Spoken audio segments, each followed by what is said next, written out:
Hey guys, what's up and welcome back to another video, and I'm doing voiceover today because I'm going to show you guys how to install the SRP racing pedals, which is Sullivan Racing products. If you guys do not know, they are a way better looking option than OEM, and as you can see, they are going to hold up better than OEM. So we're going to take these off.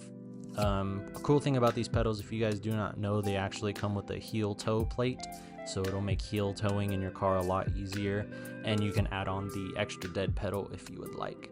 The reason I like these pedals so much is that they just look so much better than OEM pedals, and they're about the same price if you were to go buy an OEM pedal set. So I decided to use my OEM dead pedal here just to drill and mount the dead pedal to this pedal. Worked out pretty well. I do not have carpet in my car now, so that pedal, the plastic piece behind the pedal is now removed, but I have it mounted to the under carpet pedal material that's there. You're going to want to clean these off just to make sure you don't have any dust behind your brand new pedals, and then tape them off. My measurements when I taped these were about 2 inches across. You'll be able to see here. So I did make a line down at 1 inch, and that was my center line.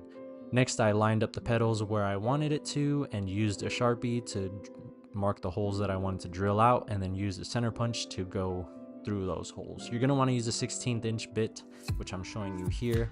They do supply the hardware, so don't worry about extra hardware. If you do not want to use taps for your gas pedal and your dead pedal, you can grab new ones, but for the dead pedal, you will have limited space of how you mount that, so just be aware. Here we go. The brake pedal is actually metal compared to the clutch pedal. It's plastic, so be aware of that. Make sure all your batteries are charged for your drills and stuff, because mine was dying every so often trying to drill these out. So take your time.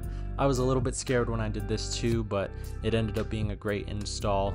I did have to make sure the pedals were level because I did not want one to be higher than the other, so they're a little bit similar in placement. But yeah, that's pretty much how the pedals lay out, and I'll show you guys right here in a second. It cuts to when I was finished because I was pretty much, my phone was dead. So, but I did make the dead pedal mounting a little bit higher up from the carpet because I did not want it to rub.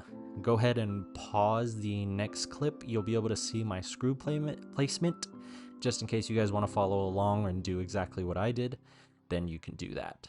But overall, they look pretty good. They are, I think, about 1/4 inch or 1/8 inch aluminum, super light and super durable. A lot of people have told me, what about if your foot slips? But they are CNC'd flat completely, so your foot will grip. Thanks for watching this video, guys. Hope you guys enjoyed. See you in the next one.